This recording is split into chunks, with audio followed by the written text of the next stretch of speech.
Baiklah, sebelum kita mulai pelajaran pada pagi hari ini, marilah kita berdoa terlebih dahulu. Berdoa mulai. Berdoa selesai. Baiklah, sekarang saya akan memberikan kalian tulisan, sebuah tulisan.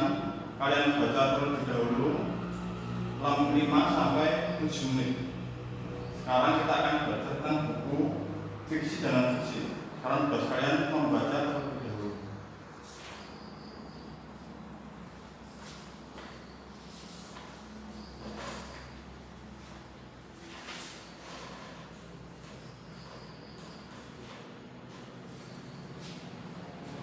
Baiklah, sekarang kalian baca terlebih dahulu 5 sampai 7 menit.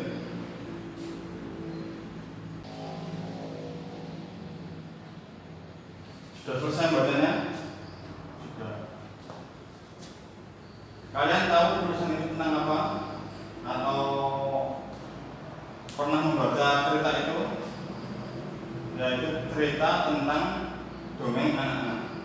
Kalau pelajaran sekarang itu cerita itu termasuk dalam kategori buku fiksi. Sekarang pelajaran tentang buku fiksi dan non-fiksi.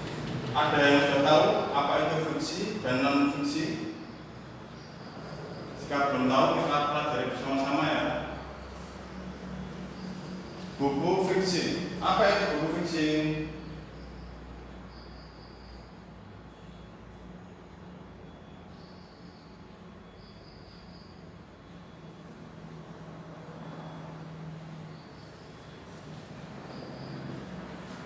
Buku fiksi adalah buku yang berisi cerita atau kejadian yang tidak sebenarnya. Contoh buku cerita, anak, dongeng, novel, cerpen, fabel, dan komik. Seperti halnya cerita yang saya berikan tadi termasuk cerita dongeng, maka itu termasuk buku fiksi. Jadi cerita itu bukan sebenarnya atau tidak sesuai fakta atau hanya cerita rekaan. Lalu untuk buku non-fiksi, apa itu buku non-fiksi? Ada yang sudah tahu? Buku non-fiksi adalah buku yang berisikan kejadian sebenarnya yang disampaikan menurut kajian penulis. Contohnya, buku pelajaran, ensiklopedi, biografi, jurnal, dan lain-lain.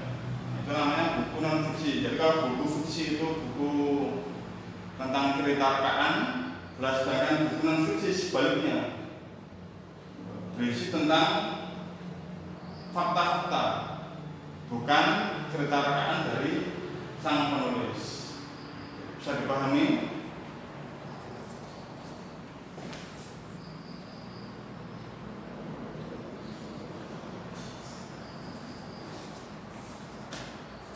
Sekarang untuk ciri-ciri karangan fiksi.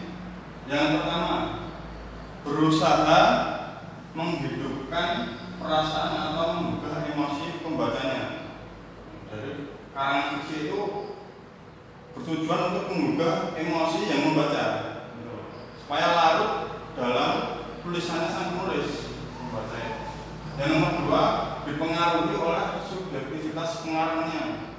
Jadi terserah pengarangnya mau dibawa kemana, cerita itu mau dibawa kemana, alurnya seperti apa, terserah penulisnya, terserah pengarangnya. Yang nomor 3, bahasa bermakna denotatif juga konotatif, asosiatif, ekspresif, sugestif, dan plastis. Itu ciri-ciri karangan fiksi.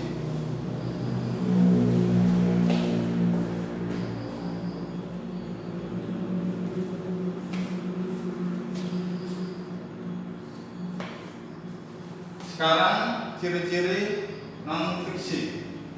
Nomor 1, biasanya berbentuk tulisan ilmiah, seperti halnya skripsi kalau untuk mahasiswa membuat tulisan ilmiah atau membuat makalah tentang penelitian. Itu namanya termasuk dalam ciri-ciri non-fiksi. Bahasa bersifat denotatif, bersifat yang sebenarnya, jadi tidak ada berusaha menarik dan menggugah nara pembaca. Jadi tujuan menuliskan tulisan itu untuk menggugah nara pembaca, jadi pembaca bisa berpikir tentang isi dari buku tersebut. Yang nomor 4, berusaha mencapai taraf objektivitas yang tinggi. Jadi kalau sebaliknya dari ciri-ciri fiksi, kalau ciri-ciri non fiksi berusaha mencapai taraf objektivitas. Jadi penulisannya juga objektif, bukan subjektif seperti hanya ciri-ciri fiksi tadi.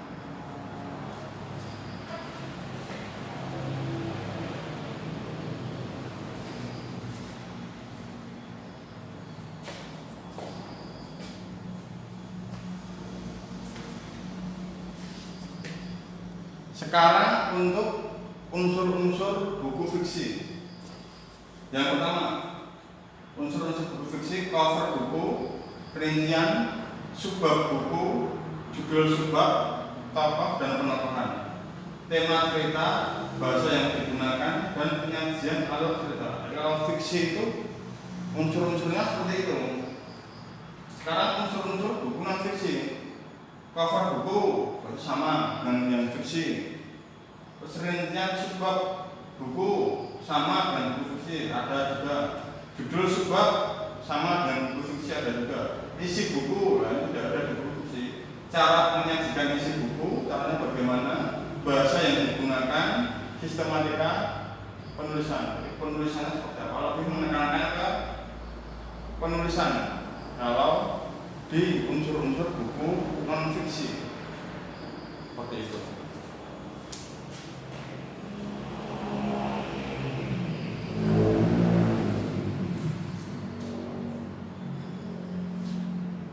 Untuk menelaah buku dan membuat komentar, unsur non fiksi yang dapat dikomentari yaitu bagian cover buku. Untuk unsur fiksi yang dapat dikomentari, bagian cover buku sama. Jadi non fiksi yang dapat dikomentari adalah bagian cover buku pertama, rincian subbab buku, judul subbab, isi buku, cara menyajikan isi buku, bahasa yang digunakan, dan sistematika. Terus untuk unsur fiksi yang dapat dikomentari yaitu buku, bagian cover buku, rincian subbab buku, judul subbab, tokoh dan penokohan, tema cerita, bahasa yang digunakan, dan penyajian alur cerita. Itu bisa dikomentari oleh sang pembaca atau si pembaca.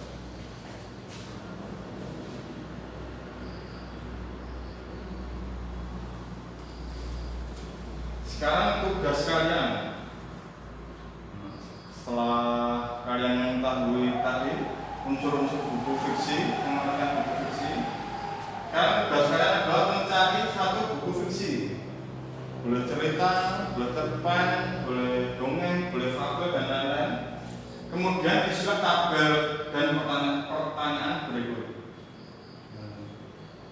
Yang pertama, judulnya apa? Terus penulisnya siapa, editor, desainer layout, desain sampul, penerbit, ISBN, tahun terbitnya berapa, gambar sampul, jumlah halaman isinya berapa, lebarnya berapa, tingginya berapa. Ini kalian isi ketika kalian sudah menemukan satu buku fiksi untuk kalian komentari.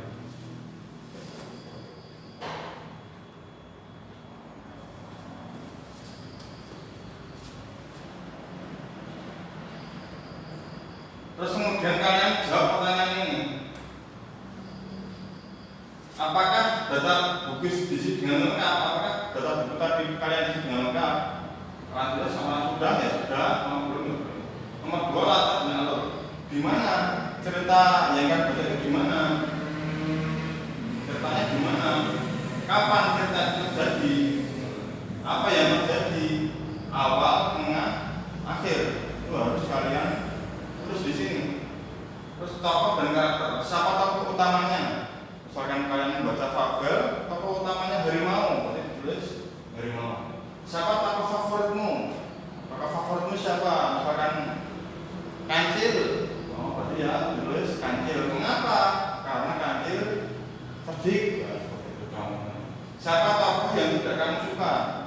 Siapa tokoh yang tidak kamu suka? Misalkan buaya. Mengapa? Karena buaya jahat. Terus nomor 4, masalah dan solusi. Konflik tentang apa dan bagaimana cerita diakhiri, solusinya bagaimana? Ketika di cerita itu ada konflik, kemudian hasil akhirnya seperti apa, solusinya bagaimana? Contohnya, oh ternyata si Kantil mempunyai pemikiran untuk berdamai daripada berperang melawan sesama hewan. Seperti itu solusinya, contoh solusi. Yang nomor 5, pendapat. Apakah kamu suka buku ini? Apakah kalian suka buku yang kalian baca tadi? Apa bagian favoritmu? Bagian favoritmu di mana? Kemudian mengapa kamu beri alasannya? Tugas ini kerjakan di rumah. Besok kita bahas bersama-sama dengan membawa tugas ini dan satu buku fiksi yang telah kalian dapat. Boleh dari koran, boleh dari membawa buku, komik, cerpen dan lain-lain. Kalau cukup dari saya cukup sekian. Kita akhiri. Ada yang tanyakan sebelum diakhiri? Tidak ada ya, kalau sudah bisa dipahami ya. Bergerak saya akhiri. Wassalamualaikum